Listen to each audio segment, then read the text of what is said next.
What's up, everybody? Welcome to another episode of Fierce, Favored, and Spiritually Grounded. I'm your life coach and host, Tanya Williams.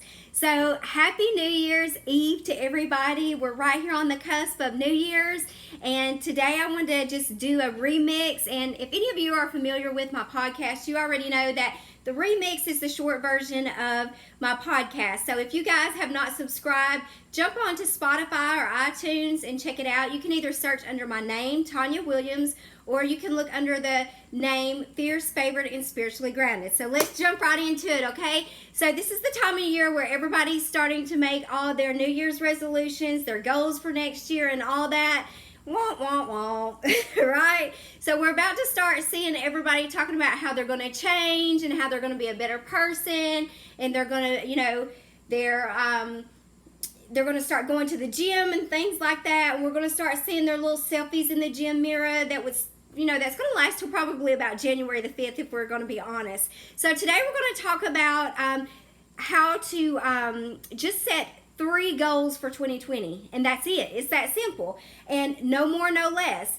And by doing this, it's going to be easier for us to accomplish those, because look at it, guys. There's 365 days in the year. If you can't accomplish 3 things in it, then it's not something that you really want to do anyway, okay? So, it's a principle that people have talked about for years, and basically it's if you can't explain what you do in one sentence in your job or how you work, then you're not really clear about what you do. So the same thing goes for our goals and things like that. So it's not because your job's so complicated or it's rocket science or anything like that that you can't explain it. It's just that you're probably doing too much to even sum it up in just a few words or a sentence. So the same goes for setting your goals. If you think you're going to change your entire life in 2020, well, you're already off to the wrong start. Let's just be honest, okay? So, we're not only incapable of altering every simple aspect of our lives at once, but we also don't want to do it. And when we're setting our goals, we got to make sure it's stuff that we really want to do. So we have to be clear about, okay, is this something I really want? Is this something I really want to do? So going into 2020, I try to keep it as simple as possible. I know off the bat I want to have about at least 3 events, whether I host them myself or with somebody else. I do want to lose a little bit of weight, but guys, it's really not that deep. I'm not going to, hold myself to a standard that I know that I can't keep. So I started actually after Christmas doing about anywhere from 15 to 30 minutes every morning when I first wake up of Zumba. And, that's something attainable.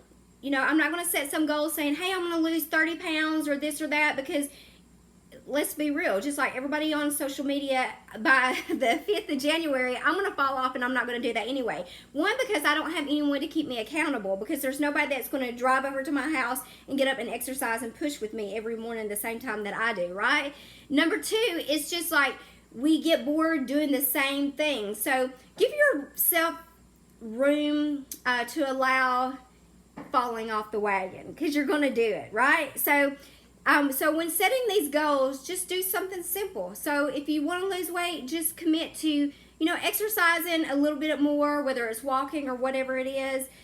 Drinking more water, that's a good one. But doing less, you can accomplish more. So when your goals are spread out into different areas of your life, you don't have enough time or energy to really put into them. So just make sure that whatever it is, it's something that you have time to do and fit into your schedule and concentrate on. So you change your life at one piece at a time, and it's just growth. That's how we do. When we try to jump into something like an exercise regimen that we're not used to, like at the beginning of the year, we set our goals too high already, because we know it's only a matter of time before we fall off that, because it's a shock to our system to adjust. So I call that adjustment shock. So anything new, no matter how good or bad, is uncomfortable until it's familiar with us. So they say it takes like 21 days to start a new routine or a new habit. So this is something that you're going to have to do over time. So I suggest that you just do a little bit at a time and work it into the natural part of your days. You'll figure out that what you really care about care about why you're setting these goals. And when you start, despite what culture has you to believe or whatever, you're not here to be everything and to everyone and be able to do everything. So you don't have to master every aspect of your life. And feel that pressure, because again, that'll make you stop as well. But what you want to do is find your passion in whatever it is that you're trying to obtain. So like I said, for me, even though exercise is something I want to incorporate, I know it's not something that I actually love. So for me, I do love Zumba. I used to teach Zumba, so this is something that I can incorporate into it that was once a passion for me, and something that will help me stay on track, and I won't get bored with it and fall off. So make sure that it's something that you have a little bit of passion and that'll give you the willpower to push you through doing it. Your goals need a hint of realism. So that's what I was talking about when we was talking about setting these goals, to only set maybe 3 and stick to them, and how everybody posts on social media how they're going to be this new person in 2020, but by January 5th, they've already fallen off. A list of huge goals are far from, where you really are, if you're honest, and they can be intimidating. So 3 goals, even if they're big ones, seem more fashionable. So your 2020 goals might be accomplished by March, but that's okay, and it's totally possible depending on what they are. Just take the 3 things that you want to do this year and master those, and then you can jump on to the next one. So that's why it's so important. I said, a lot of people start out with this huge list. I really like a vision board. I've said this before. Doing the vision board is something that I can set up and I can change throughout the year. So once I've accomplished something, I can change that throughout the year. It's something that I put somewhere where I can see, and I break it down into columns and compartments. I like to do one for myself, one for my family, one for my kids, and one for like my finance/job or whatever that I'm doing. And you look at that every day, and once you've accomplished it, you can remove it and take it down, and you can replace it with something else. This not only gives you that visual effect and helps you stay focused on it, but it also helps keep track of what you've accomplished throughout the year. So that concludes this podcast remix of Make 3 Goals for 2020, no more, no less.